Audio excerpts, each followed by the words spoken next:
Hi guys, welcome back to Fully Committed Kitchen. Today I'm going to show you how to make my favorite lazy Susan entertaining board.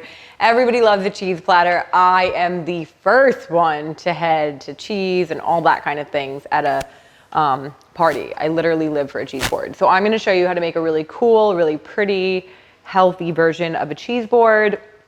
I like to start with getting my base, which is this beautiful Lazy Susan style board. I also have all my little bowls that I'm going to use to kind of center this and create little moments on the board. So let's just start by discussing what kind of cheese you can use. I am not vegan, although I do love to live dairy free. If I am going to eat cheese, I do a raw sheep or goat, obviously, because it's easier to digest, organic, than cow's milk. So I have two raw sheep milk ones that you could get at Whole Foods that are organic. So that's my cheese department. I love to have some baby carrots on the board. So let's just start with a little bit of that to get everything situated. I like to add a little bit of dimension all around. I have some dates. So I just make sure that my dogs are going for a walk. So if you hear that in the background, it's because they are about to get frisky outside. Make sure you pit your dates. I like to do a mix of sweet and salty on a board. I think it's really important. I think people love it. It gives dimension. So I'm going to take the dates and then I'm actually going to kind of turn them into little strips, because a bite of raw sheep's milk cheese with a bite of a date is just like no other, okay? And the whole point of like these boards is to get creative. Have a little bite of this with a little bite of that. Have a little dipping sauce. Like, it's supposed to be fun, people. Get it, you know, it's not just all about salami and cheddar. So I'm gonna show you how to have a little fun with it, right? It's the most, like, honestly, like at a party when you see a bunch of different hors d'oeuvres, don't you want them to be things you've like never tried or experienced that everyone is like raving about? So yeah, here we go. Pitting my dates, slicing my dates into strips, giving some dimension there. There we go. And then I have half a cucumber from one of the salads I made earlier, and it's really important to like keep your things and see where you can else you can reuse them when you're having a party or entertaining at all. I've done that with several different things here. So I'm just going to take my cucumbers and I'm actually going to just slice them into strips, which again, like I try to find other alternatives for crackers a lot, because like it's fine if you're going to reach for like a cheese platter or whatever, but like let's make sure we have some options of what we can snack with our cheese instead of crackers, right? And this way you can like do it for a lot longer. At least that's my excuse. So I'm cutting my cucumbers into strips, and earlier I used them. What did I use my cucumbers for earlier? Gosh, I'm losing it. But anyway, I cut them into rounds earlier. So now we have in the dish somewhere else, we have some strips. Here we go. So also I'm going to use some fava bean spread that I made earlier that's going to be a dip. I also use that in this recipe, in this barbecue today. So I've used it twice already. So now I'm going to take some celery. Now that there's a huge celery juice cleanse, everyone's freaking out over celery. It's super hard to get.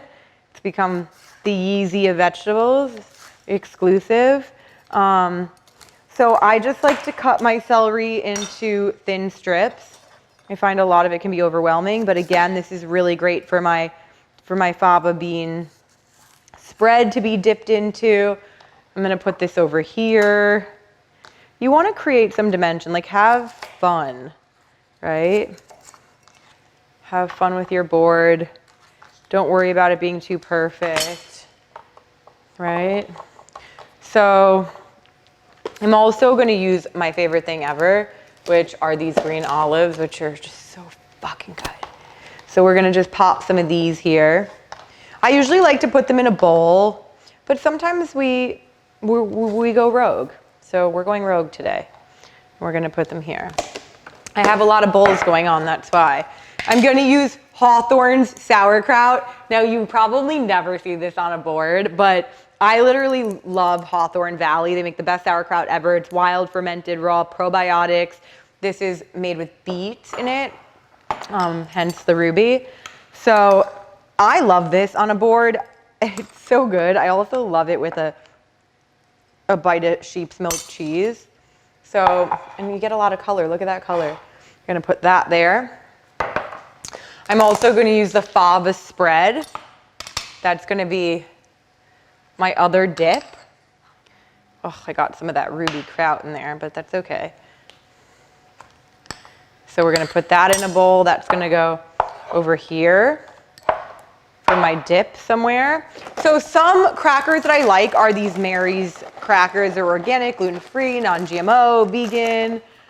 They have a lot of different flavors. So let's pile those up on the board. See, it's really, I just like to just get in there, okay? I also have some gluten-free baguette little crackers. We can put these over here. Really just experience looking how beautiful it is. I also have a grain-free chip made with organic cassava. I just saw these and I got really excited. So I'm gonna have a chips and salsa moment on the board, which I would never usually think to do, but I saw these. We're gonna try one because it's my first time trying these. Oh my God. Those are good. Okay, and now we're gonna open our cheese. So there's a lot of ways to do this. A lot of people like to pre-slice and whatever. I do pre-slice a little bit.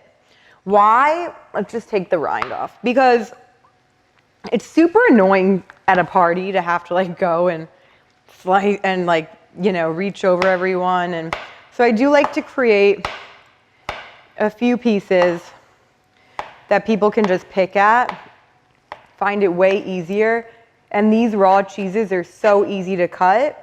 You can get right in there and just give it a rough cut. And then you have this beautiful moment on the board and people don't have to freak out about trying to cut the cheese all over the place. So look how pretty. It's also way too easy to eat this way, so you'll find yourself eating a lot more than you would like to. Again, a beautiful little rough cut. So you have this moment over here, and then we have another cheese. See how beautiful this board is getting? What? Be creative, people. Don't just copy what everyone else is doing and try to mimic it off of Pinterest. Have fun. I love these raw cheeses. They just cut so beautifully. Oh, can't wait to relax and eat all this. Again, cut however you want. I like to just do some rough cut. This side is gonna go, maybe, you know what? Maybe we're gonna put these in the middle. There we go. The Fava's over here. We're gonna have a celery moment. I do like to add some nuts. Why not? Let's put some right here in between the Mary's crackers and the date. Look at this board. I mean, I could just eat this. I'm also gonna add some cherry tomatoes for a little pop of color. We're all about the color on the board, right? Also, these are just so easy to eat. I also had some left over. So again, this is a healthy board. You can feel good about snacking on this, right? I know I'm going to. Okay, we have space for one more thing, but I think our salsa is gonna go there. Actually, I'm gonna move these in because I don't like two bowls next to each other. We wanna be a little creative. Okay. We're gonna throw some of our salsa in our little wooden bowl here. Look at that. We have space for another good item. What are we gonna put there? Let's go for a little more of the crackers here. And a little more of our baguettes here, just use them up. I had some left over from another party. And there we go. Look at that board. I mean, is that not stunning? Going for it. Yum. And here's the thing. Do a dip moment. Like, create a party. Look at this. Thank you, guys.